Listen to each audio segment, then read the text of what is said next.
Hello student, मैं आज आपको क्वांटम केमिस्ट्री का कुछ टॉपिक पढ़ाऊँगा।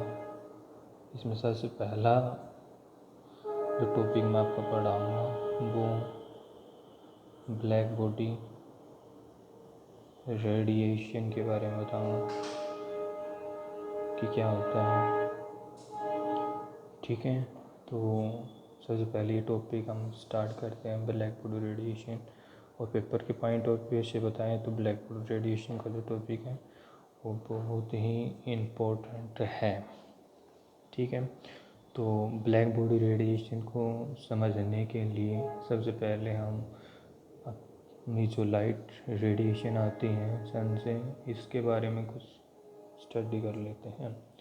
तो सबसे पहले हम ब्लैक बॉडी रेडिएशन को पढ़ने के पहले पढ़ना पड़ेगा आपको इलेक्ट्रोमैग्नेटिक रेडिएशन के बारे में। इलेक्ट्रोमैग्नेटिक रेडिएशन, ठीक है। तो आप सभी को पता है कि जो सन से हमारी जो इलेक्ट्रोमैग्नेटिक रेडिएशन लाइट जो आ रही हैं, ठीक है, उसमें जो 7 कलर्स होते हैं। ठीक है, तो जैसे कि जो इलेक्ट्रोमैग्नेटिक रेडिएशन का जो इलेक्ट्रोमैग्नेटिक स्पेक्ट्रम है वो मैं बना देता हूँ यहाँ पर कि based on wavelength and frequency base पे मैं इसका इलेक्ट्रोमैग्नेटिक स्पेक्ट्रम बना देता हूँ। ठीक है, इलेक्ट्रोमैग्नेटिक स्पेक्ट्रम। ठीक है, तो ये जैसे कि हमें पता है कि ये लाइट है का रेंज है। सबसे पहले जो लो वेवलेंथ की जो उसको बोलते हैं रेडियो वेव। ठीक है, इसके बाद ये सबसे लो वेवलेंथ की होती हैं। इसके बाद आती है माइक्रोवेव। ठीक है, इसके बाद आपकी IR इंफ्रारेड, और इसके बाद आती हैं आपकी अल्ट्रा वायलेट UV, और इसके बाद आपकी एक्स रे, इसके बाद आपकी गामा रे आती है। तो गामा रे, ठीक है, ये वेरी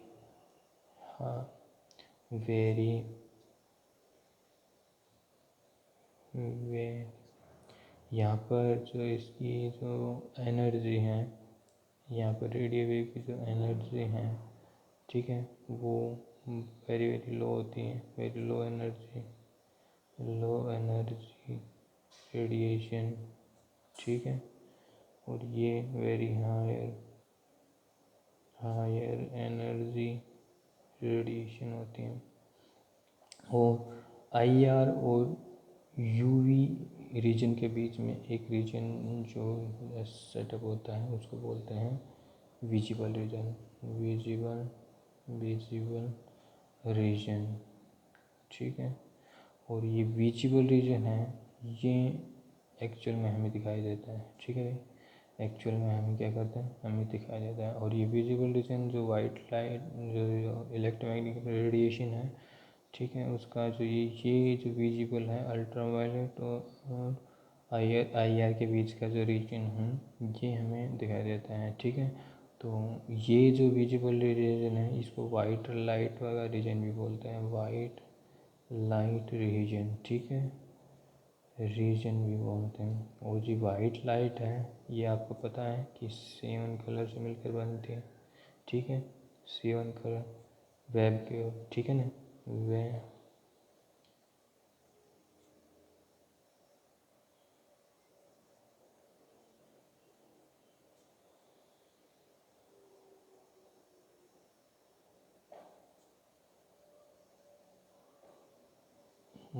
ठीक है, वेब गेव।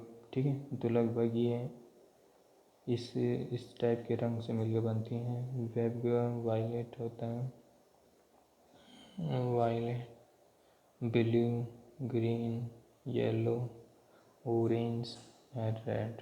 ठीक है ना, ये जो रेड की जो वेवलेंथ होती हैं ये लॉन्गर वेवलेंथ होती हैं, और वायलेट की होती हैं वो शॉर्टर वेवलेंथ होती हैं। ठीक है ना। ये हमें पता चल गया है कि जो वाइट लाइट होती हैं जो सन से हमारे पास आती हैं उसमें 7 डिफरेंट कलर्ड होते हैं, जिसमें रेड की जो वेवलेंथ है वो सबसे ज़्यादा होती हैं, और जो वायलेट होती हैं उसकी जो वेवलेंथ है वो सबसे कम होती हैं। ठीक है। तो अब हम ये देखेंगे कि यदि ये वाइट लाइट जो है यदि ये किसी सरफेस के ऊपर कोलाइड करती हैं या सरफेस के ऊपर जाकर टच करती हैं या कोलाइड करती हैं तो उस पे क्या क्या प्रोसीजर हो सकते हैं। तो ब्लैक बॉडी रेडिएशन को समझने से पहले हम ये इम्पोर्टेंट टॉपिक हैं ये देखेंगे कि यदि वाइट लाइट जो है या इलेक्ट्रोमैग्नेटिक जो रेडिएशन है वो कोलाइड विद सरफेस, ठीक है मैम, सरफेस के ऊपर कोलाइड होते हैं तो क्या होता है। ठीक है। तो मान लेते हैं कोई एक सरफेस है और सरफेस के ऊपर वाइट लाइट कोलाइड कर रहे हैं हम, तो ये वाइट लाइट में हम बना देते हैं इसकी 7 कलर बढ़ाते हैं, ये बाय ब्लू, ग्रीन, येलो, ऑरेंज और रेड बना देते हैं। ठीक है। तो यदि कोई वाइट लाइट ये सरफेस पे कोलाइड करती है तो जर्नली देखा गया है कि इसमें 3 टाइप के प्रोसीजर होते हैं। फर्स्ट, या तो लाइट का एब्जॉर्प्शन होता है, दूसरा ट्रांसमिशन होता है, और तीसरा होता है रिफ्लेक्शन। ठीक है। पहला प्रोसीजर एब्जॉर्प्शन होगा या ट्रांसमिशन होगा या फिर रिफ्लेक्शन। एब्जॉर्प्शन का मतलब होता है कि यदि कोई लाइट रेडिएशन किसी सरफेस के ऊपर कोलाइड करती है तो सरफेस क्या करता है वो कम्प्लीटली एब्जॉर्ब कर लेते हैं। यहाँ पर क्या है ये एब्जॉर्ब बाय सरफेस। ठीक है। सरफेस एब्जॉर्ब करता है यहाँ पर। ट्रांसमिशन का मतलब होता है कि यदि कोई लाइट यदि हम डालते हैं तो जैसे ही लाइट इस सरफेस के ऊपर डाली तो सरफेस को ये सरफेस में से बाहर निकल जाती है। ठीक है। ये ट्रांसमिटेड हो जाती है, ट्रांसमिटेड फ्रॉम सरफेस। ठीक है भाई, सरफेस से ट्रांसमिटेड हो जाती है, और ये रिफ्लेक्टेड लाइट होती है। ये रिफ्लेक्टेड का मतलब होता है कि यदि कोई सरफेस के ऊपर कोलाइड की लाइट तो रिफ्लेक्शन हो जाना, वापस बाहर निकल, ये रिफ्लेक्शन बोलते हैं।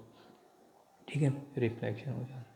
तो जर्नली हम ये देखा गया है कि यदि किसी सरफेस पे हम यदि वाइट लाइट को पास करते हैं तो या तो एब्जॉर्प्शन होगा, उसका कुछ लाइट का एब्जॉर्ब कर लेंगे होगा सरफेस, या फिर ट्रांसमिशन होगा, कुछ लाइट का पास हो जाएंगी, या फिर रिफ्लेक्शन होगा, यानी कि इसमें से यदि सरफेस के ऊपर कोलाइड करके लाइट वापस आ जाएंगी। ठीक है। ये तीनों प्रोसेस समझ में आए, एब्जॉर्प्शन, ट्रांसमिशन और रिफ्लेक्शन। ठीक है।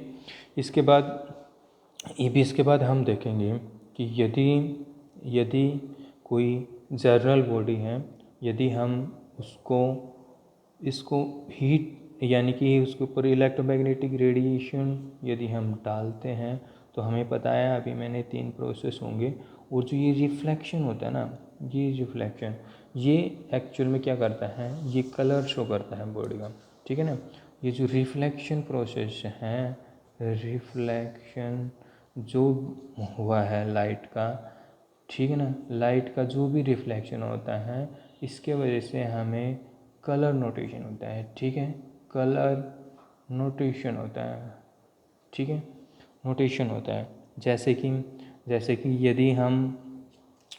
कि यदि किसी बॉडी का जो कलर मैं येलो मानता हूँ, ये येलो मानता हूँ, तो वो येलो कलर इसलिए दिखाई दे रहा है कि को जो सनलाइट आ रही है हमारे पास, सनलाइट जो आ रही हैं हम, वो इस सरफेस के ऊपर कोलाइड होकर उसमें से ओनली फॉर जो ये येलो कलर की जो रेडिएशन है वो रिफ्लेक्टेड होकर आपकी आई तक पहुंच रही है। ठीक है भाई, ये आपकी आई तक जो पहुंच रही है वो ओनली फॉर रिफ्लेक्टेड लाइट, यानी कि येलो कलर इसलिए दिखाई दे रहा है क्योंकि यहाँ पर रिफ्लेक्शन जो हो रहा है वो येलो कलर की वेवलेंथ का हो रहा है। ठीक है, यदि किसी का यदि रेड यदि है तो रेड का मतलब है कि यदि कोई लाइट हम सनलाइट डालेंगे, सनलाइट यदि हम डालते हैं तो यहाँ पर रिफ्लेक्शन जो होता है वो रेड कलर की वेवलेंथ का होता है। ठीक है, रेड कलर की वेवलेंथ होता है तो हमें ये दिखाई देता है। ठीक है, इसके बाद यदि कोई वाइट कलर यदि हमें दिखाई देता है, वाइट कलर की यदि कोई बॉडी है तो वो सिर्फ इसलिए होता है कि यदि कोई हम लाइट रेडिएशन सनलाइट यदि डाल रहे हैं तो उसमें हर एक टाइप की, यानी कि all types of coloured radiation जो होती हैं वो रिफ्लेक्टेड होती हैं, यानी कि सारे कलर की रेडिएशन आपके रिफ्लेक्टेड मिलेंगी यहाँ पर, जब भी उसका कलर आपको क्या दिखेगा, वाइट दिखेगा। ठीक है, इसके बाद यदि हम ये देखें कि यदि किसी का कलर ब्लैक है, ठीक है, ब्लैक है तो ब्लैक इसलिए दिखाई देता है कि जब हम कोई लाइट रेडिएशन कोलाइड करवाते हैं तो कोलाइड करने के बाद क्या आता है कि सरफेस से में नो रिफ्लेक्शन नहीं होता है, वहाँ पर सब कुछ एब्जॉर्प्शन हो जाता है, वहाँ पर एब्जॉर्प्शन हो जाता है, यानी कि एब्जॉर्ब कर लिया जाती है वहाँ।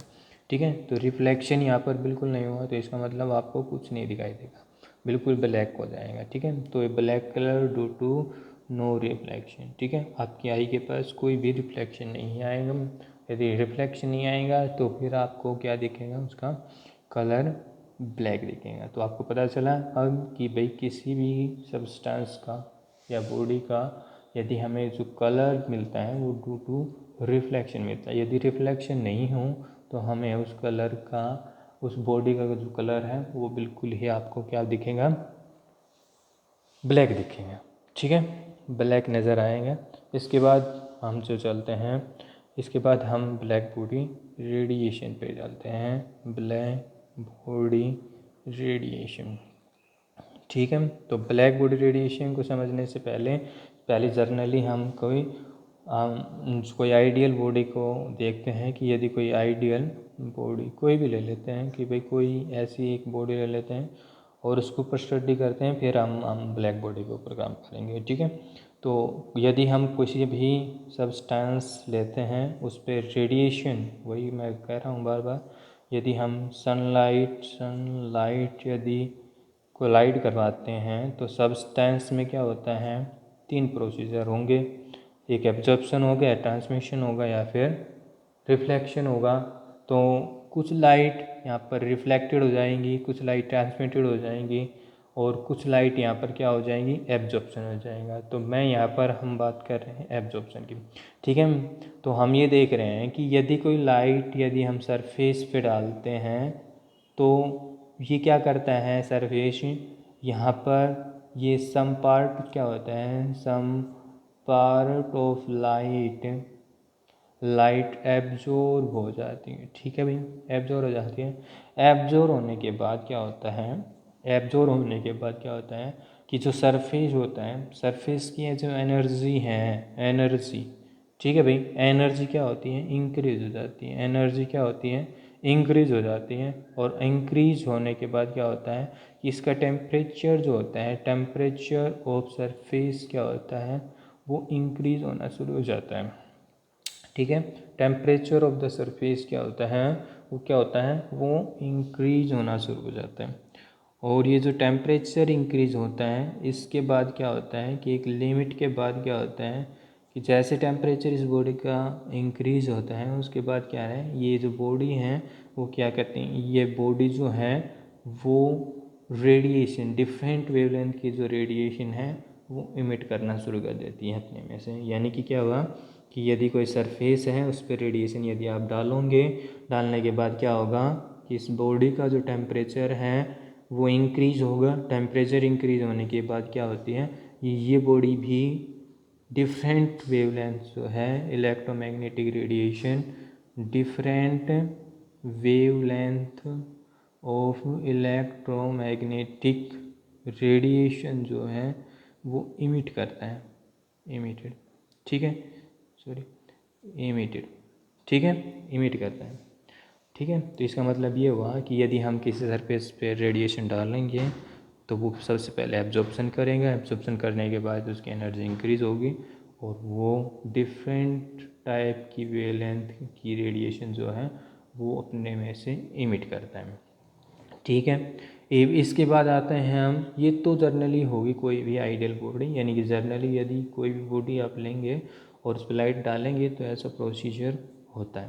अब इसके बाद हम बोलते हैं कि यदि ब्लैक बॉडी की बात करते हैं, ब्लैक बॉडी रेडिएशन की बात करते हैं हम, ठीक है। तो ब्लैक बॉडी रेडिएशन को समझने से पहले हम पहले ब्लैक बॉडी की बात करते हैं कि ब्लैक बॉडी होती क्या है, या फिर हम क्या से क्यों बना रहे हैं, हम इसको क्यों पढ़ रहे हैं। तो ब्लैक बॉडी रेडिएशन को पढ़ने के लिए हम भी ब्लैक बॉडी रेडिएशन को हम यहाँ पर हम क्यों पढ़ रहे हैं, क्यों इसकी रिक्वायरमेंट पड़ी, तो इसका लिए हम ये हैं कि जो रेडिएशन के बारे में जब हम स्टडी करने लगे तो बहुत सारे एक्सपेरिमेंट आए हैं फिज़िक्स में कि जैसे कि इंटरफेरेंस, डिफ्रैक्शन, पोलराइजेशन वगैरह जो प्रोसेस हैं वो ऑल जो प्रोसेस हैं वो सारे के सारे आपको ये एक्सप्लेन करते हैं कि जो लाइट है, जो लाइट रेडिएशन है वो है ए वेव करेक्टर, ठीक है, वेव करेक्टर की होती है। यानी कि लाइट जो है वो वेव करेक्टर की होती है। यानी कि वेव करेक्टर मतलब है जो ट्रैवलिंग, जो लाइट का जो ट्रैवल करती है वो इन फॉर्म ऑफ वेव की फॉर्म में करती है। तो ये बहुत सारे एक्सपेरिमेंट थे, इसके बाद आगे स्टडी हुई तो बहुत सारे मतलब ऐसे भी कंक्लूजन निकले जिसमें ये आपको पता चला कि जो लाइट है वो कभी कभी पार्टिकल की भी तरह बिहेव करती हैं, ठीक है। तो एक तो लाइट का नेचर ये हमें मिला बहुत सारे एक्सपेरिमेंट के थ्रू, और कभी कभी हमें ये भी देखने को मिला कि जो लाइट है वो बिहेव लाइक पार्टिकल, ठीक है, पार्टिकल, ठीक है। तो पार्टिकल की तरह भी बिहेव करती है कभी कभी, कुछ एक्सपेरिमेंट मिले। तो इन एक्सपेरिमेंटों में से एक एक्सपेरिमेंट तो जो था वो आपका ब्लैक बॉडी रेडिएशन का था, ठीक है। तो इन ब्लैक बॉडी रेडिएशन, ठीक है, ब्लैक बॉडी रेडिएशन में, ठीक है, तो हम सबसे पहले इम्पोर्टेंट जो हम ये स्टडी करेंगे कि हम एक्सप्लेन करेंगे कि जो लाइट जो है, लाइट जो है वो पार्टिकल नेचर को एक्सप्लेन करती हैं। सबसे इम्पोर्टेंट है कि लाइट के पार्टिकल नेचर को बताने के लिए सर जो एक्सपेरिमेंट था वो एक ब्लैक बॉडी रेडिएशन का था, ठीक है। तो यहाँ पर सबसे इम्पोर्टेंट तो यही लगा है कि हम ब्लैक बॉडी रेडिएशन में पार्टिकल नेचर को एक्सप्लेन करेंगे, ठीक है। तो पार्टिकल को नेचर कैसे एक्सप्लेन करेंगे उसके लिए ये एक्सपेरिमेंटल जो है हमारे पास ब्लैक बॉडी रेडिएशन का, इसमें हम देखेंगे कि भाई कैसे क्या आपको बताया गया है कि कैसे लाइट जो है एक पार्टिकल के नेचर की तरह एक्सप्लेन करती हैं या बिहेव करती हैं, ठीक है। तो इसमें हम सबसे पहले ब्लैक बॉडी के बारे में पढ़ते हैं कि यदि ब्लैक बॉडी, ठीक है, हमारे पास है तो उसके ऊपर यदि हम लाइट रेडिएशन डालते हैं तो क्या होता है, ठीक है भाई। तो सबसे पहले हमने जो पढ़ा है उसमें हमने पढ़ा है कि यदि किसी सरफेस के ऊपर लाइट डालते हैं तो पहले उसका टेम्परेचर इंक्रीज होता है, उसकी एनर्जी बढ़ जाती है और उसके बाद फिर वो रेडिएशन इमिट करता है डिफरेंट वेवलेंथ की, ठीक है। अब यदि कोई ब्लैक बॉडी है ब्लैक बॉडी है, ब्लैक बॉडी, ये परफेक्ट ब्लैक की बात करती है, ये आइडियल बॉडी होती है, ऐसा बहुत ही कम बनता है, ठीक है। यानी कि ब्लैक बॉडी जो है आइडियल बॉडी है, ठीक है। तो आइडियल बॉडी है, तो आइडियल कोई भी मान लेते हैं, कोई परफेक्टली ब्लैक है, ठीक है। और उसके ऊपर यदि हम लाइट रेडिएशन डालते हैं तो यदि परफेक्टली ब्लैक है, तो मैंने शुरू में ही आपको बताया कि यदि वो बिल्कुल ब्लैक कलर की है, तो ब्लैक कलर हमें जब दिखाई देगा जब यदि लाइट हम डालेंगे, सनलाइट यदि है, सनलाइट यदि हम डालेंगे तो ऑल रेडिएशन को ये एब्जॉर्व करेगा, reflection is not take place, ठीक है। तो यहाँ पर नोट रिफ्लेक्शन होगा, रिफ्लेक्शन नहीं होगा, यहाँ पर जो होगा वो ओनली एब्जॉर्प्शन होगा, absorption all types of wavelength, all types of radiation, ठीक है भाई, ऑल टाइप्स ऑफ रेडिएशन को एब्जॉर्ब ये क्या करेगा, एब्जॉर्ब कर लेंगे।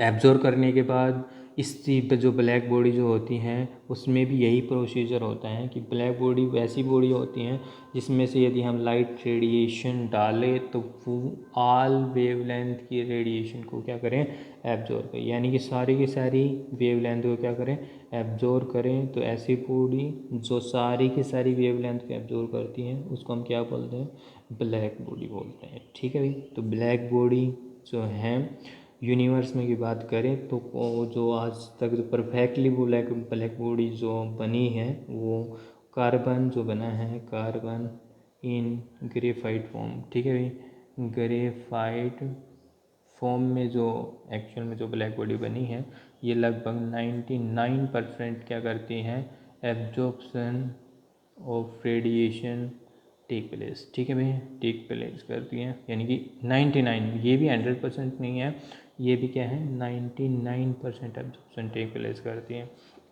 ठीक है, ठीक है। इससे बेस्ट कुछ नहीं है, इससे बेस्ट तो कोई बनी नहीं आज तक बॉडी, तो 99 तक कार्बन ही एब्जॉर्प्शन टेक प्लेस करता है, ब्लैक कलर का होता है, ठीक है। इससे अलावा कोई भी आज तक मतलब इससे बेस्ट कुछ नहीं हुआ, 100% तो है ही नहीं, इसलिए मैंने इसका नाम आइडियल बॉडी रखा है, ठीक है। तो यहाँ पर क्या है कि यदि ब्लैक बॉडी रेडिएशन में क्या करेंगे, ब्लैक बॉडी में क्या करेंगे, रेडिएशन डालेंगे तो होगा यही जैसे कि नॉर्मल बॉडी में होता है कि इसका टेम्परेचर क्या करेंगे, टेम्परेचर इंक्रीज़ होगा, और टेम्परेचर इंक्रीज होने के बाद क्या करता है, ये भी ऑल टाइप्स ऑफ रेडिएशन जो है, रेडिएशन डिफरेंट वेवलेंथ, ठीक है, डिफरेंट वेवलेंथ क्या करती है, इमिटेड करती है, ठीक है। तो ये जो रेडिएशन जो ब्लैक बॉडी ने पहले एब्जॉर्ब की, उसके बाद टेम्परेचर इंक्रीज हुआ और इसके बाद ये रेडिएशन क्या करती हैं, इमिट करना शुरू कर देती हैं, ठीक है ना भाई। ये बॉडी थी, ब्लैक बॉडी थी, ब्लैक बॉडी इसने सनलाइट से एब्जॉर्ब की और उसके बाद क्या कर दी, ये इमिट करना है, ये इमिटेड रेडिएशन है, ठीक है। तो इमिटेड रेडिएशन यानी कि रेडिएशन क्या कर दी, इमिट कर दी। तो ये जो इमिटेड रेडिएशन होती हैं जो ब्लैक बॉडी ने इमिट की है उस रेडिएशन का नाम दिया गया है ब्लैक बॉडी रेडिएशन, ठीक है, इसका नाम दिया गया है ब्लैक बॉडी रेडिएशन, ठीक है। तो इस ब्लैक बॉडी को परफेक्टली क्या है कि हम 100% मतलब एक एक्सपेरिमेंटल सेटअप है, एक्सपेरिमेंटल सेटअप जो है यदि हम करें ब्लैक बॉडी का कि भाई कैसे हम एक परफेक्टली ब्लैक बॉडी रेडिएशन का जो सिस्टम है वो बना सकते हैं, तो उसके लिए जर्नली क्या है कि एक स्फेरिकल होलो स्फेयर है, एक इस टाइप का अरेंजमेंट किया गया है और इसके अंदर वो डबल वॉल्स होता है ये आपका, और जो इनर वॉल जो होती हैं वो जर्नली क्या है, ये ब्लैक कलर की होती हैं और जर्नली हम यहाँ पर क्या है कि ये जो कार्बन है, कार्बन इन ग्रेफाइट फॉर्म जो है वो यहाँ पर इसको इनर साइड जो है वो पॉलिश करते हैं हम इसको, ठीक है, ये ब्लैक कलर का है। और इसके बाद क्या है कि इसके सामने बिल्कुल एक ये प्लस पोल होता है आपका ये, ठीक है, ये आपको भी पता चलेगा कि कैसे क्या काम करता है। और इसके बाद यदि हम इसको लाइट रेडिएशन कोलाइड करते हैं तो ये काम कैसे करेंगे कि ये लाइट रेडिएशन यदि कोलाइड करवाते हैं तो ये क्या करता है, ये जो बल्ब होता है ये रेडिएशन का जो पाथ है ये आपको क्या करेगा, रिफ्लेक्टेड कर देता है, यानी कि अदर पाथ में आपको रिफ्लेक्शन शो करता है थोड़ा सा, जिससे क्या होती है कि लाइट जो है यदि ये जो आई है वो रिफ्लेक्शन वापस बैक ना हो। ठीक है, लाइट मैक्सिमम क्या हो कि हम यहाँ पर भी चाहते हैं कि मैक्सिमम एब्जॉर्प्शन हो। ठीक है, जितनी ज़्यादा एब्जॉर्प्शन होगी, ठीक है, उतना परफेक्टली ब्लैक बॉडी होगी वो। ठीक है, तो ये क्या करेंगे, ये कुछ पाथ में इसको रिफ्लेक्टेड कर देंगे। ठीक है भाई, रिफ्लेक्टेड मान लेते हैं कि देखो एक्चुअल में यहाँ पर हम क्या करते हैं, यहाँ पर हमने black carbon and graphite form में लगाया है, तो यहाँ पर जहाँ पर भी लाइट कोलाइड करेंगी वहाँ पर उस पॉइंट पर क्या है कि 99% क्या होगा, एब्जॉर्प्शन होगा। मान लेते हैं कि यहाँ पर 20 किलो जूल की एनर्जी का जो रेडिएशन है यहाँ पर हमने कोलाइड किया, तो कोलाइड करने के बाद जैसे ही क्या है कि यहाँ पर 90 किलो जूल एनर्जी की जो रेडिएशन है वो जर्नली यहाँ पर एब्जॉर्ब कर ली जाएंगी, तो कुछ अमाउंट ऑफ जो रेडिएशन है वो रिफ्लेक्टेड होगी। रिफ्लेक्टेड होने के बाद ये वापस इस पॉइंट के ऊपर जाकर कोलाइड करेंगे और यहाँ पर फिर से 99% एब्जॉर्प्शन, यानी कि क्या हुआ कि यदि कुछ एक दो पॉइंटों में यदि रिफ्लेक्शन शो भी करता है तो जर्नली क्या है कि बेस्ट एब्जॉर्प्शन होगा, यानी कि 99 से भी कुछ ज़्यादा एब्जॉर्प्शन हो जाएगा रेडिएशन का। ठीक है, तो उसको बेस्ट करने के लिए, बेस्ट एब्जॉर्प्शन के लिए हमने ये एक टाइप का सेटअप किया है। ठीक है, तो ये क्या करता है कि यदि रिफ्लेक्शन कुछ पॉइंटों का, यदि कुछ रेडिएशन का यदि हुआ भी है तो उसको भी क्या करता है, ये एब्जॉर्ब कर लेता है। ठीक है, तो यहाँ पर जर्नली 99 से भी ज़्यादा अमाउंट ऑफ एनर्जी का क्या होता है, यहाँ पर एब्जॉर्प्शन होता है। एब्जॉर्प्शन होने के बाद क्या होता है, इस बॉडी का क्या होगा, ये जो ब्लैक बॉडी है इसका टेम्परेचर क्या होगा, इंक्रीज होगा। इंक्रीज होने के बाद क्या होगा कि ये क्या है कि ये रेडिएशन इमिट करती है। ठीक है, इमिटेड रेडिएशन। ठीक है, तो ये जो इमिटेड रेडिएशन है, इस इमिटेड रेडिएशन के ऊपर यदि हम स्टडी करें कि भाई इस रेडिएशन, ये एक्चुअल में क्या है कि एक्सपेरिमेंटल जो सेटअप था, ये जो इमिटेड रेडिएशन है इसके ऊपर ही आगे हम बात करेंगे। ठीक है, तो ये इमिटेड रेडिएशन के को एक्सप्लेन करने के लिए हम एक प्लॉट पढ़ रहे हैं। यहाँ पर हम ये जो प्लॉट पढ़ेंगे वो आपकी intensity of emitted radiation versus wavelength of radiation के बीच में है। ठीक है भाई, कि कैसे कैसे एक्चुअल में क्या है कि किस तरह की वेवलेंथ की इंटेंसिटी कैसे क्या चेंज हो रही है, उसके बीच में ये प्लॉट पढ़ेंगे। तो जर्नली हम क्या है कि यहाँ पर ये जो प्लॉट देखें तो ये जो प्लॉट देखेंगे यहाँ पर क्या किसका बीच में, इंटेंसिटी ऑफ इमिटेड रेडिएशन और यहाँ पर आपके पास वेवलेंथ के बीच में हो जाएगा लैम्डा। ठीक है भाई, इंटेंसिटी और वेवलेंथ के बीच में यहाँ पर प्लॉट देखेंगे। ठीक है, तो प्लॉट को पढ़ने से पहले एक पॉइंट हम यहाँ पर देख लेते हैं कि जो भी यहाँ पर भी बात करें कि जो भी लाइट हम यहाँ पर जो ब्लैक बॉडी में कोलाइड करवाते हैं उसके बाद एब्जॉर्प्शन होता है और क्या अमाउंट ऑफ रेडिएशन बाहर निकलती है, तो वो जो इमिटेड रेडिएशन है, जो अमाउंट ऑफ इमिटेड रेडिएशन है वो डिपेंड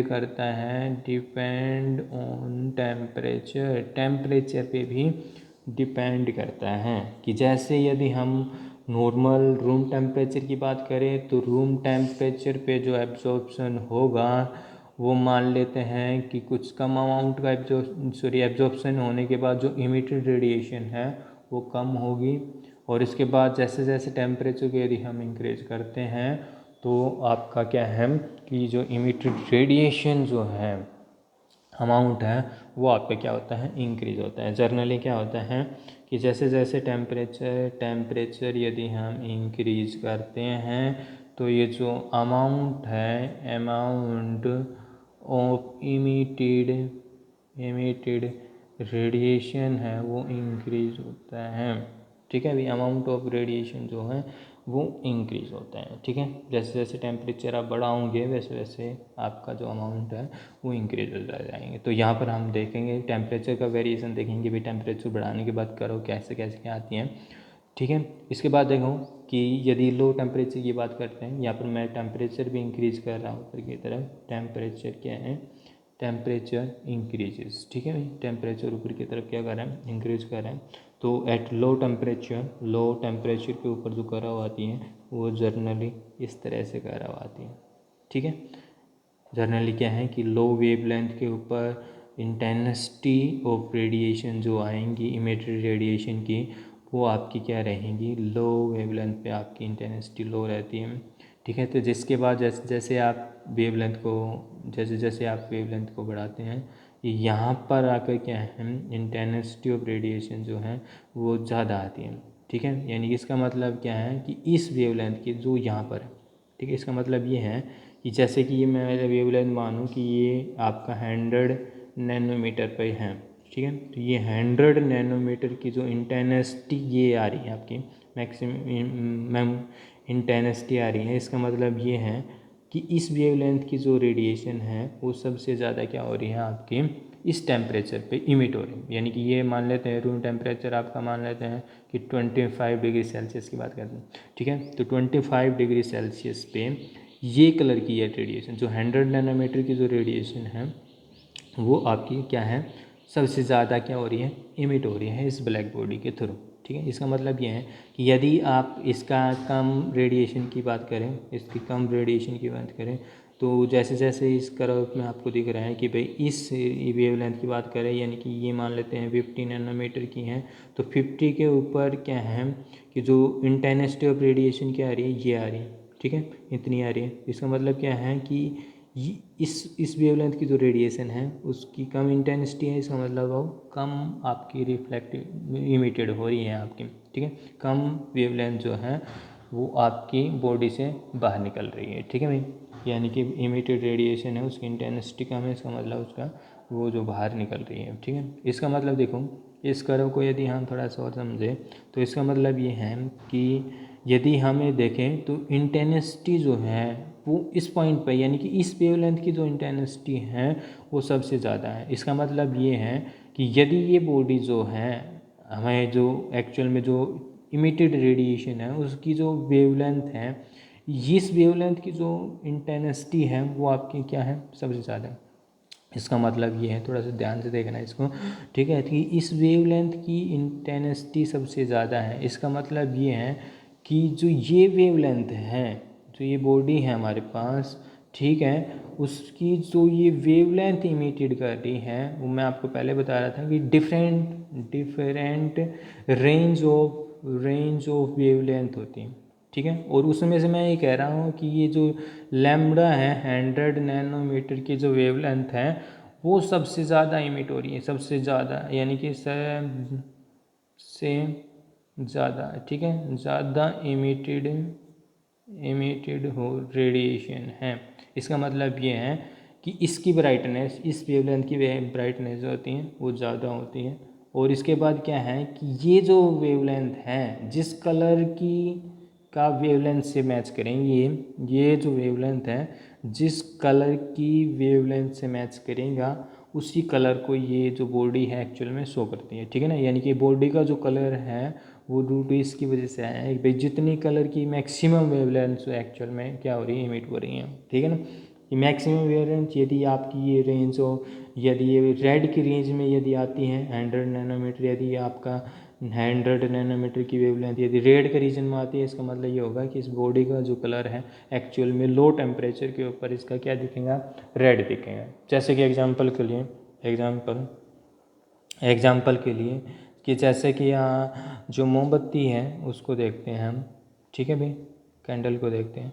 कैंडल को यदि इनिशियली हम यदि ऑन करते हैं, ठीक है, ऑन यदि आपकी कैंडल की, तो इनिशियली जैसे कि लाइट इसके ऊपर कोलाइड करती हैं, कोलाइड करने के बाद जैसे ही आपके रिफ्लेक्ट, ठीक है भाई, इसके बाद क्या आते हैं कि जैसे ही कोलाइड की लाइट ने कोलाइड करने के बाद जो ये सरफेस है कैंडल का, ठीक है भाई, जो कैंडल का सरफेस होता है वो शुरू में हमें क्या कैसे दिखाई देता है, इनिशियली हमें रेड दिखाई देता है, ठीक है, इनिशियल। इसके बाद आपका जो कलर्ड है वो आपका वाइट हो जाता है और इसके बाद आपका वॉयलेट कलर शो करता है, ठीक है भाई। ये इसलिए होता है कि इनिशियल में ये जो प्रोसेस होता है, जब लाइट आती है इसके बाद आपका जो इमिटेड रेडिएशन है उसकी वेवलेंथ जो होती है आपकी, उसकी जो वेवलेंथ जो होती है ये आपकी लो होती है, ठीक है, लो वेवलेंथ होती है, ठीक है। और इसी के कारण इसका रेड कलर है। और जो इमिटेड रेडिएशन है यहाँ पर क्या होता है, एट लो टेम्परेचर पे होती है। शुरू में आपका इनिशियली टेम्परेचर कम रहता है, टेम्परेचर कम होने के कारण क्या होता है कि ये जो आपका जो बॉडी है, जो वेवलेंथ जो है वो सबसे ज़्यादा, यानी कि रेड की जो वेवलेंथ मैंने आपको बताई सबसे ज़्यादा होती है, ठीक है भाई। वेवलेंथ आपकी सबसे ज़्यादा यानी कि 100 नैनोमीटर की जो वेवलेंथ है वो रेड मान लेते हैं, रेड के रीजन में बिलोंग करती है, तो ठीक है। तो ये आपका जो रीजन है वो आपका रेड का, इसलिए इसका रेड कलर दिखाई देता है। इसके बाद क्या है कि इसका वाइट एस होता है, इसके बाद आपका वायलेट, ये इसके बाद क्या है टेम्परेचर इंक्रीज करते हैं, तो टेम्परेचर इंक्रीज करने के बाद क्या होता है कि वेवलेंथ है वो आपकी डिक्रीज हो जाती है, ठीक है भाई, वेवलेंथ जो होती है डिक्रीज हो जाती है, ठीक है। तो इसको हम यहाँ पर देखेंगे एक्सपेरिमेंट में, ठीक है। तो इसके बाद ये प्लॉट हम देखते हैं कि ये तो टेम्परेचर, रूम टेम्परेचर की बात करते हैं, ठीक है। इसके बाद यदि टेम्परेचर हम इंक्रीज करते हैं तो हमारा जो प्लॉट आता है वो कुछ इस तरह से शिफ्ट हो जाता है, ठीक है। एक्चुअल जो कर्व है वो समथिंग इस तरह से, टेम्परेचर जैसे जैसे आप इंक्रीज करोगे वैसे वैसे इंक्रीज इन टेम्परेचर, जैसे कि ये मैं 400 डिग्री सेल्सियस पे बात कर रहा हूँ, ये आपको 800 डिग्री सेल्सियस पे बात कर रहा हूँ, ठीक है। तो इस तरह से टेम्परेचर, जैसे जैसे टेम्परेचर इंक्रीज तो कर्व आपका क्या आता है ऐसा बनता चला जाता है। तो यहाँ पर हम इस कर्व को एक्सपेरिमेंट करेंगे। मेन पॉइंट ये है कि इस कर्व को एक्चुअल में देखेंगे कि ये कर्व कैसे क्या आता है। तो मैं इसको अच्छी तरह से बना देता हूँ यहाँ पर दूसरे पेज पे, ठीक है। तो यहाँ पर मैं ये कर्व को हम आगे एक्सप्लेन करेंगे कि ये इंटेंसिटी है, इंटेंसिटी ऑफ रेडिएशन, और ये आपकी वेवलेंथ है, ठीक है, वेवलेंथ लैम्डा। तो यहाँ पर आपका लो टेम्परेचर पे जो कर्व था वो कुछ इस तरह से, उसके बाद कुछ इस तरह से कर्व मिलता है, ठीक है, इस तरह से टेम्परेचर इंक्रीज। ये मैंने 25 डिग्री सेल्सियस पे कहा था, ये आपकी 400 डिग्री सेल्सियस पे, और ये 800 डिग्री सेल्सियस पे टेम्परेचर आपका इंक्रीज है, टेम्परेचर इंक्रीज हो रहा है ऊपर की तरफ, ठीक है। तो इस कर्व के बारे में यदि मैं कुछ पॉइंट लिखूँ यहाँ पर, तो सबसे पहला पॉइंट ये मैं यहाँ पर कह सकता हूँ कि यहाँ पर एक पर्टिकुलर टेम्परेचर की बात करें, जैसे कि ये टेम्परेचर की बात करें तो this is a not uniform curve, ठीक है। तो कर्व जो होती हैं, कर्व जो आपकी आ रही है, कर्व इज नॉट यूनिफॉर्म, ठीक है, यूनिफॉर्म नहीं है आपकी कर्व, यानी कि कोई भी कर्व यदि कंटिन्यूस इंक्रीजिंग डिक्रीजिंग वगैरह नहीं है, ये फर्स्ट इंक्रीजिंग हो रही है, इसके बाद मैक्सिमम आ रहा है, और इसके बाद फिर से आपका क्या हो रहा है डिक्रीज़ हो रहा है। यानी कोई भी मतलब ऐसा नहीं है कि भाई लगातार इंक्रीज़ हो रही है फंक्शन या लगातार डिक्रीजिंग फंक्शन है, ऐसा कुछ नहीं है, पैसे इंक्रीजेज फिर डिक्रीज, यानी कि यूनिफॉर्म नहीं है। इसके बाद मैं दूसरा पॉइंट, ये तो ज़्यादा इंपॉर्टेंट पॉइंट नहीं है, इसके बाद ज़्यादा इंपॉर्टेंट पॉइंट ये है कि इसमें देखो मैं जब ये जो इस पॉइंट को देख कर मैं क्या क्या यहाँ पर देख सकता हूँ यहाँ पर इस पैराग्राफ में, तो इसमें दूसरा पॉइंट मैं ये भी कह सकता हूँ कि जैसे जैसे आपका यहाँ पर क्या है कि एक पर्टिकुलर टेम्परेचर, सभी के टेम्परेचर में ऐसा ही हो रहा है कि यहाँ पर पहले आपकी जो कर्व है वो इंक्रीज हो रही है, यहाँ पर एक मैक्सिमम आता है, ठीक है भाई। यहाँ पर इंटेंसिटी आपकी क्या है, इस टेम्परेचर पे सबसे ज़्यादा इंटेंसिटी ऑफ रेडिएशन है यहाँ पर इस वेवलेंथ पे, ठीक है। मान लेते हैं ये λ1 है, जहाँ पर T1 टेम्परेचर के ऊपर इंटेंसिटी सबसे ज़्यादा वहाँ। इसी प्रकार टेम्परेचर जो 400 डिग्री सेल्सियस है, इसके ऊपर जो आपकी जो इंटेंसिटी मैक्सिमम कहाँ पर बन रही है, यहाँ पर बन रही है आपकी इंटेंसिटी मैक्सिमम, ठीक है भाई। यहाँ पर आपकी इसको λ2 मान लेते हैं। इसी प्रकार से आपकी यहाँ पर क्या है कि 800 पे जो मैक्सिमम इंटेंसिटी कहाँ बन रही है, मैं यहाँ पर बन रही है, ठीक है, इसको λ3 मान देते हैं, ठीक है। तो यहाँ पर हम ये भी कह सकते हैं कि किसी भी टेम्परेचर की बात करें तो वहाँ पर एक वेवलेंथ है जिसमें इंटेंसिटी क्या है, मैक्सिमम है, ठीक है। यानी कि हर एक टेम्परेचर पे एडजस्ट करता है, ठीक है। तो यहाँ पर एक लैम्डा क्या है, यानी कि एक वेवलेंथ ऐसी है जहाँ पर इंटेंसिटी क्या है, मैक्सिमम इंटेंसिटी है। तो इस पॉइंट को इस वेवलेंथ को जहाँ पर आपकी इंटेंसिटी क्या हो, मैक्सिमम, उस वेवलेंथ को हम लैम्डा मैक्सिमम बोलते हैं, ठीक है, लैम्डा मैक्स, ठीक है। इसको बोलते हैं लैम्डा मैक्सिमम, ठीक है, लैम्डा मैक्सिमम बोलेंगे। तो ये लैम्डा मैक्सिमम को हम कैसे डिफाइन करेंगे, तो ये आपकी वो वेवलेंथ है, यानी कि दैट वेवलेंथ, ठीक है, एट विच जो इंटेंसिटी ऑफ रेडिएशन क्या है, वो मैक्सिमम है, ठीक है भाई, मैक्सिमम, ठीक है। तो इंटेंसिटी ऑफ रेडिएशन क्या है, इस पॉइंट पे क्या है, मैक्सिमम इंटेंसिटी क्या होती है आपकी इस पॉइंट पे, ठीक है, ये वेवलेंथ पे, यानी कि लैम्डा मैक्सिमम एक ऐसी वेवलेंथ है जहाँ पर इंटेंसिटी सबसे ज़्यादा यानी कि ये रेडिएशन क्या है, इस वेवलेंथ की रेडिएशन सबसे ज़्यादा इमिट हो रही है इस टेम्परेचर के ऊपर से, ठीक है। दूसरा पॉइंट यहाँ पर हम ये भी कह सकते हैं कि जैसे जैसे आप टेम्परेचर बढ़ाते हो, टेम्परेचर जैसे कि 25 डिग्री सेल्सियस किया तो इस पर लैम्डा मैक्सिमम ये आया आपके पास λ1, इसके बाद 400 किया तो इसका लैम्डा मैक्सिमम आपके पास ये है, इसके बाद आपका क्या है 800 किया तो लैम्डा मैक्सिमम क्या आपका पास आया, ये λ3 है। इसके बाद हम ये कह सकते हैं कि ये टेम्परेचर इंक्रीज़ करते हैं, टेम्परेचर इंक्रीज़ करेंगे तो ये लैम्डा मैक्सिमम जो है वो डिक्रीज़ हो जाता है, डिक्रीजेस, ठीक है। लैम्डा मैक्सिमम क्या हो रहा है, डिक्रीज, जैसे कि यहाँ पर आपका λ1 λ2 λ3 डिग्री, ठीक है ना भाई। जैसे जैसे टेम्परेचर इंक्रीज़ करते हैं वैसे वैसे लैम्डा मैक्सिमम क्या होता है, डिक्रीज होता चला जाता है, यानी कि जैसे जैसे हम टेम्परेचर बढ़ाएंगे lambda maximum intensity of light radiation जो आपके जो मैक्सिमम आने वाली है वो डिक्रीज हो जाती है, ठीक है भाई, डिक्रीज। इसके बाद एक और पॉइंट यहाँ पर हम ये लिखेंगे कि यहाँ पर जो एरिया अंडर द कर्व होता है, एरिया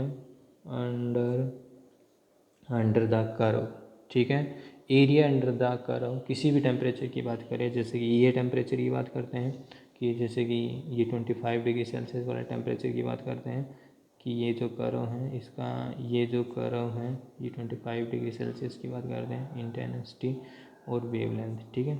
तो इसका जो एरिया अंडर द कर्व है कैसे निकालेंगे, ऐसे एरिया अंडर द कर्व जो भी आएंगे आपके पास, ठीक है ना। ये जो एरिया अंडर द कर्व आता है, तो ये जो एरिया अंडर द कर्व है, एरिया अंडर द कर्व जो होता है curve, this is equal to total energy emitted by black body, ठीक है, जो भी बॉडी है उस टेम्परेचर के ऊपर कितनी टोटल अमाउंट ऑफ एनर्जी जो इमिटेड करती हैं वो this is the equal to area under the curve, यानी कि जितना एरिया अंडर द कर्व ज़्यादा आएगा उतना ही क्या है, ब्लैक बॉडी रेडिएशन ने जो एनर्जी इमिट की है वो ज़्यादा है, ठीक है। इसके बाद हम ये भी कह सकते हैं, तो इसके बाद नेक्स्ट पॉइंट में ये कह सकता हूँ कि जैसे जैसे टेम्परेचर इंक्रीज़ कर रहा है आपका पास, तो एरिया अंडर द कर्व जो है, एरिया अंडर द कर्व जो है वो क्या करता है, इंक्रीज होता है। जैसे कि आपको पता है कि इस एरिया अंडर द कर्व है ये जो है ये कम है, इसके बाद ये एरिया अंडर द कर्व यदि देखा जाए तो ये और ज़्यादा आ जाएगा, इसका एरिया अंडर द कर्व देखा जाए तो बहुत ज़्यादा है। तो जैसे जैसे आप टेम्परेचर इंक्रीज करते हो तो एरिया अंडर द कर्व जो है वो क्या करता है, इंक्रीज कर रहा है यहाँ पर, ठीक है। तो ये पॉइंट आपको समझ में आए। पहला आपका यूनिफॉर्म कर्व नहीं है तो ये this is not important, much important ये है लैम्डा मैक्सिमम वैल्यू। ठीक है भाई। तो लैम्डा मैक्सिमम वो वैल्यू होगी जहाँ पर इंटेंसिटी ऑफ रेडिएशन मैक्सिमम। कोई पूछे बेस करो कि लैम्डा मैक्सिमम कौन सी है, तो हम वहाँ पर वो वैल्यू देखेंगे जहाँ पर इंटेंसिटी सबसे ज़्यादा आ रही है। इंटेंसिटी किस पॉइंट पे ज़्यादा आ रही है, यहाँ पर आ रही है, ठीक है। तो इसके करस्पॉन्डिंग जो वेवलेंथ होगी आपके पास, वो आपकी इस टेम्परेचर पे लैम्डा मैक्सिमम वैल्यू होगी, ठीक है। कोई भी कर्व की हम बता सकते हैं एक्चुअल में देख कर ही कि उस कर्व की क्या है, कि उस कर्व की लैम्डा मैक्सिमम यानी कि वो वेवलेंथ जो सबसे ज़्यादा इमिट हो रही है वो वेवलेंथ क्या है, तो वो इस कर्व को देख कर ही बता सकते हैं। इंटेंसिटी जिस पर मैक्सिमम वही कर्व है, ठीक है। इसके बाद टेम्परेचर इंक्रीज़ करता है तो लैम्डा मैक्सिमम वैल्यू क्या करती है, डिक्रीज़ होती है। तो एरिया अंडर द कर्व आपको क्या देगा, total energy emitted by the black body देंगे आपको। और जैसे जैसे टेम्परेचर बढ़ाते हैं तो एरिया अंडर द कर्व है वो क्या करता है, इंक्रीज़ करता है। इसका मतलब इमिटेड रेडिएशन जो है, रेडिएशन भी इंक्रीज होती है, ठीक है। यानी कि जैसे जैसे टेम्परेचर बढ़ाएंगे तो जो ब्लैक बॉडी है वो ज़्यादा अमाउंट ऑफ एनर्जी को इमिट करेंगे, ठीक है, इमिटेड करेंगे। इसके बाद एक और पॉइंट यहाँ पर हम देंगे कि ठीक है, कि कुछ रिलेशन यहाँ पर हम देंगे कि टेम्परेचर जैसे जैसे आप बढ़ाएंगे वैसे वैसे मैंने आपको कहा कि एनर्जी ऑफ इमिटेड रेडिएशन क्या होती हैं, ज़्यादा होती हैं। दूसरा मैं ये कह देता हूँ कि इमिटेड रेडिएशन इंक्रीज होते हैं, टेम्परेचर भी आपका इंक्रीज होता है, ठीक है। तो ये रिलेशन है, ये आपको प्रोवाइड किया था स्टीफन ने, ठीक है। स्टीफन बोल्ट्जमैन रिलेशन, ठीक है। स्टीफन बोल्ट्जमैन ने क्या किया कि जो इमिटेड एनर्जी, इसको मैं मान लेता हूँ एनर्जी की जो रेडिएशन है उसको ई, और ये आप टेम्परेचर जो है उसको टी मान लेता हूँ। तो अकॉर्डिंग टू स्टीफन, तो जो एनर्जी है this is directly proportional to T की पावर 4, ठीक है। और यदि हम इस प्रोपोर्शनलिटी को हटाएंगे तो E is equal to sigma T की पावर 4। दिस इज जो सिग्मा है ये वो आपका स्टीफन कांस्टेंट है, ठीक है, स्टीफन कांस्टेंट। और उसकी वैल्यू लगभग होती है 5.67 power -8 what joule second inverse, ठीक है, केल्विन 4 है, ठीक है। तो ये आपका स्टीफन बोल्ट्जमैन रिलेशनशिप है। इसके अनुसार क्या है कि जैसे जैसे एनर्जी जो है, या एनर्जी आप जितनी ज़्यादा इमिटेड होगा उतना टेम्परेचर आप बढ़ाओगे तब, ठीक है, 4 पावर पे डिपेंडेंट होगा, ठीक है। इसके बाद एक छोटा सा लॉ और है आपका वीन्स लॉ, ठीक है। चलो वीन्स लॉ हम बाद में बताएंगे, आज के लिए इतना ही काफ़ी है, ठीक है। नेक्स्ट में हम वीन्स लॉ को करेंगे और फ्लैंक रेडिएशन लॉ का डेरिवेशन करेंगे। तो ये आज पहला लेक्चर था, थोड़ा ये कुछ ज़्यादा ही हो गया है, ठीक है, इसलिए कोई बात नहीं है, पहले लेक्चर है थोड़ा सा देख लेना। इसके बाद हम थोड़ा थोड़ा ही पढ़ाएंगे आपको, ठीक है।